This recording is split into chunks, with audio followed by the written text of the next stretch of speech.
Hi, everyone. I'm Lydia. My title is actually Head of Propaganda at Bun. And if you know a little bit about me, you know that I love talking about JavaScript runtimes and performance. Actually, before I joined Bun, I was at Vercel for a couple of years to teach Next developers how to build apps faster. So I'm very excited to be here today and show you how much better it can get when we combine Next framework performance with Bun's runtime performance. But before I talk about Bun itself, I want to take a small step back and show you what makes frameworks like Next.js so special in the first place, because they truly redefined how we see performance on the web. It didn't just make websites faster, it streamlined every part of the process. We got smarter bundling with Webpack and now with TurboPack. We got a built-in image and font optimization. We got efficient server-side rendering, static site rendering, and now we got ISR, and now I guess RSC to bring data fetching into the component itself. And all of these improvements kind of pushed what the framework can optimize, but really only up to a certain point. There's always been this one fundamental layer that Next.js hasn't been able to optimize yet. And this is not because of lack of engineering effort or capability, but it's just outside of Next's scope. And that is the runtime itself. Normally, when you run Next.dev or you deploy to Vercel, your Next app runs on Node. So this means that Node's runtime executes your JavaScript, it manages the event loop, file I/O, everything, and it bridges your JavaScript code to the operating system. And this makes sense because Node has been, the default runtime for the past 15 years or so. It's battle tested, it's reliable, but in 2025, it's also become a bit of a bottleneck. Don't get me wrong, Node is fantastic. It, made it possible to run JavaScript on the server. Before that, before Node was introduced in 2009, JavaScript was really just for the browser. Node changed that by giving us a runtime with a JavaScript engine, an event loop, async I/O, and APIs to do all the things that browsers cannot do. So reading files from disk, memory, all that stuff. Now, under the hood, Node uses the V8 JavaScript engine. This is Google's fast Chrome engine, which is great for long-running tasks, like a tab in your Chrome browser. But of course, V8 is just an engine. It only knows how to execute JavaScript. It cannot open files, make TCP connections, and all that kind of stuff. So that's where Node's built-in APIs come in, so FS, HTTP, NET, and so on. So these APIs are kind of the bridge between our JavaScript code and the operating system. And these APIs itself rely on a C library called libuv. This isn't built for JavaScript itself. It's more of a generic abstraction that Node uses to be able to do stuff like file I/O, networking, and stuff across all these different operating systems. So, when we call something like fs.readFile in our JavaScript code, we're really just asking the computer, I want to read this file from disk. But before we can get there, it first has to go through V8, then, or from a JavaScript code to V8, then it passes it to the Node C++ binding. This then calls libuv, and this is not even mentioning the thread work and all that kind of overhead. And only then libuv actually makes the system call to our kernel to actually get this file from disk. And while that's all happening, we have the event loop that libuv uses so the rest of our JavaScript code can still execute and so on. And this model works fine. We're still using Node, but it's not optimal. So back in 2009, so again when Node was introduced, our hardware looked very different. Servers maybe had 4 cores, limited memory, and storage was pretty slow. Threads were also expensive, so creating a new thread for every connection just didn't really scale well. So Node's model was great for that era because we could use one thread to handle thousands of connections really efficiently. But fast forward to 2025, our hardware looks very different. We now have hundreds of CPU cores, terabytes of memory, and storage is 50 times faster. But we're still using Node's model based on 2009. It's still pushing everything through that same event loop. And again, this is fine, Node's architecture is fine when servers ran for days, but in modern times, we often have like serverless functions, or we have dev servers, all these more like short burst scripts that need to start up fast and run for a much shorter amount of time. So in these environments, every millisecond of startup and every like data layer matters here, because they all add to latency. Now again, when you run your Next app, you are running it on Node.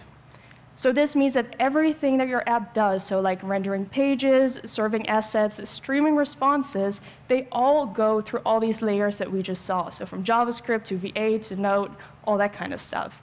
And Next has done an incredible job at squeezing every bit of performance, kind of despite having the Node runtime still blocking certain things. Because at the end of the day, all these improvements still run on top of Node. So when you spin up like a dev server or rebuild files, hot reloading, you're still hitting those runtime limits. So if we really want to go faster, we have to look beyond the framework. We have to go a level deeper. We have to rethink the runtime itself. So that is where Bun comes in. Bun is not just like another layer built on top of Node. It is a brand new runtime built from scratch for the hardware that we actually have in 2025. So instead of being written in C++ on top of libuv like you saw with Node, Bun is built in Zig. And this is a modern systems language that runs much closer to the metal. So for the JavaScript engine, Bun uses Apple's really fast JavaScript core engine. And this spins up really fast, mainly because it can like defer some of the initialization optimizations that engines like V8 make. And it also just runs really quickly, which again is perfect for kind of the modern tasks that we use nowadays with dev servers, serverless environments, and these shorter build scripts. The core runtime itself is written in Zig, so the Bun APIs and all the parts that handle async I/O.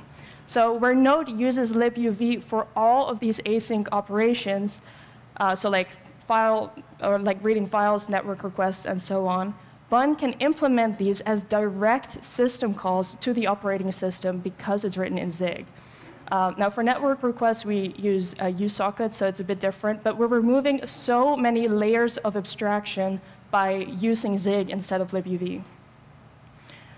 So now if you want to read a file with the Bun runtime, it still goes, of course, from your JavaScript code. It now goes to the JSC engine, to Zig, which can then make that direct system call. So again, fewer layers between our JavaScript code and the actual operating system. And the result here is that everything feels so much faster, from startup to file access, HTTP servers, and so on. But Bun is not just about performance. We also aim to be 100% Node compatible. So we want to make sure that all of Node's own APIs work, but then it also ships with tons of additional built-in APIs like S3, SQL, or Squeal, whatever you want to say, Redis, hashing, a shell, so many things. And if you've ever used other programming languages like Go or Python, this kind of like batteries included approach is very familiar to you. But as JavaScript developers, we've just gotten so used to installing dependencies for pretty much everything. Like, I use like password hashing in almost all my apps, but I still have to install a dependency every time I'm using it. So Bun changes that. The stuff that you use pretty much all the time is just built right into the runtime itself. It's just built on the global. And again, these are not just like surface level wrappers on top of an NPM dependency. They're truly built in Zig. So they're optimized for performance for the modern hardware. So for example, Bun has a built-in SQL client. So you can connect directly to Postgres, MySQL, and SQLite using a single API. You don't have to install any additional dependencies. And again, this is not just calling some NPM package. It is truly all Bun just talking directly to the system. And it's not just convenient that we have these built in. Bun's options are usually also a lot faster than the Node and NPM alternative. So for example here, Bun.SQL is up to 11 times faster than MySQL 2 on Node, which is really good. Or you can use like Bun's S3 client, and this works out of the box with any S3 compatible storage. So Amazon S3, Supabase storage, Cloudflare R2, you name it. And again, also this API is incredibly fast. So here we can see that it's up to like 6 times faster than AWS S3 SDK on Node. Now, of course, you can still use your normal dependencies with the Bun runtime as well. You don't have to use these built-in APIs. But they do reduce your bundle size a lot because we're no longer adding these dependencies. And it helps with NPM vulnerabilities that we saw like last month because you don't have to install them. There's tons more APIs. I highly recommend that you check out the docs as well. But Bun comes with way more than just a runtime. It also ships with a really fast package manager that's up to 17 times faster than Yarn, 7 times faster than NPM, and 4 times faster than PNPM. And the good thing, you do not have to use the Bun runtime to use Bun install. And this is just, you can use Bun install with Node. It will just work, so you don't have to change anything about your project. It also has a really fast built-in bundler and transpiler, so you can serve and build your files instantly. So you don't need Webpack, ESBuild, no extra setup. And the nice thing is also supports TypeScript and JSX right out of the box. It also has a really fast test runner that's up to 14 times faster than vtest and 23 times faster than Jest when we SSR'd like 1,000 React tests. So again, you get really fast tests. You don't have to install anything. So this all sounds great, but how can we use the Bun runtime in Next? Honestly, it's really simple. After installing Bun, you just have to update your start command or your dev command and add bun run -- bun. That's it. You're now running the Bun runtime. Now, you might be wondering, why do I need that -- bun? Like, I'm already saying bun run. That's, again, because Bun really cares about Node compatibility. So normally, like if we just use like bun run next dev, Bun will detect that Next CLI uses that Node shebang. And in that case, Bun will be like, OK, I understand that I have to use Node, so then it will just default back to Node, even though we said bun run. But with the -- bun flag, we're kind of forcing that to skip the shebang and say, OK, we're just using the Bun runtime. So just as kind of an extra explanation. So now with this command, Bun starts your Next dev server. The bundler itself is still Next, so that's still TurboPack, I guess Webpack, TurboPack, now it's the default. But now the runtime underneath all of that, so the thing that's executing your JavaScript, reading files, serving responses, and so on, that's all Bun. And because Bun is designed to be Node compatible, you shouldn't have to change anything about your code. All your packages, all your middleware, everything should still be working. If it doesn't, that's also considered a bug in Bun. It should be 100% Node compatible. So if you're trying this, you run into issues, let us know. But you shouldn't have to rewrite anything. And now that your app runs on top of Bun, you get access to all of Bun's built-in APIs. So for example, we can just use the S3 client right in like a server function, in React Server component, and so on. So we don't have to install any dependencies. So just to compare what it normally would have looked like with Node, you can see that with Bun, we have a lot less code, we have fewer dependencies, and it's instantly compatible with all the other S3 providers as well. So if you want to change from Amazon S3 to like Cloudflare R2, Supabase Storage, all these other providers, that's super simple. Or a more like complete one, we can use S3, the Bun shell, and SQL directly in a React Server component. So first, we query the database with SQL to fetch a blog post, generate a pre-signed S3 URL for the image, use the Bun shell to count the words. Again, there's no extra API layer or third-party tools that Bun is calling. Bun handles the runtime, the database connections, and the shell all natively in Zig, so close to the metal. And again, of course, it's not just S3 SQL. We get access to all of Bun's APIs by just adding bun run -- bun in front of Next dev. But of course, now you might be thinking, OK, I'm not using Postgres. I'm not using S3. I'm not using any crazy dependencies, so why should I care? The thing that got me into Bun before I joined was honestly just the incredible DX. You can just run any JS, TS, TSX, JSX, doesn't matter file without any configuration. It just works. You don't have to think about TS Node, Babel, SWC, and so on. So even if you aren't using Next, even if you're just developing, you want a quick build script, just using bun run, just try it. It makes your life so much better because you don't need any configuration. Bun also comes with Bun-X, and this is Bun's kind of equivalent to NPX. Again, you don't have to change anything. You don't have to use the Bun runtime for this. You can just change NPX with Bun-X, and you see instant startup improvements. So for example, using Bun-X create next step is 5 times faster than NPX create next step. And you don't have to use the Bun runtime for this. It's just a lot faster. Then of course there's also Bun install, which again does not require you to change the runtime. It just makes your installs so much faster, also on basic Next projects. Now, obviously, running Bun locally is one thing, but how do we deploy apps that run on Bun? Because this is, of course, a whole new runtime. Now, you can already use Next.js on Bun on several platforms like Render, Railway, or containerize your app with Docker. But we're all Next.js developers. Ideally, we also want to be able to deploy to Vercel. So naturally, we tweeted at Guillermo, kindly asking him for native Bun support on Vercel. And we quickly got a pretty promising response.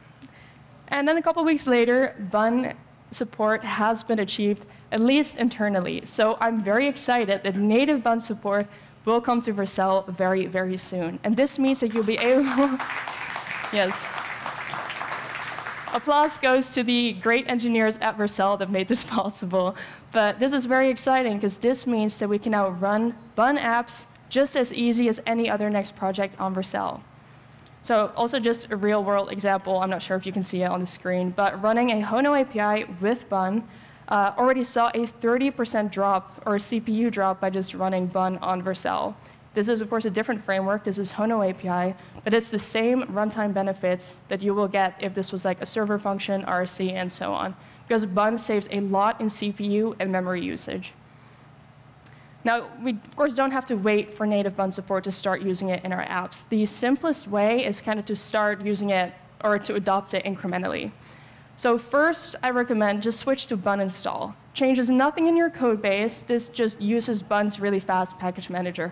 Also, if you're interested in knowing why Bun install is so much faster, I wrote an article on this not too long ago. I highly recommend you check it out.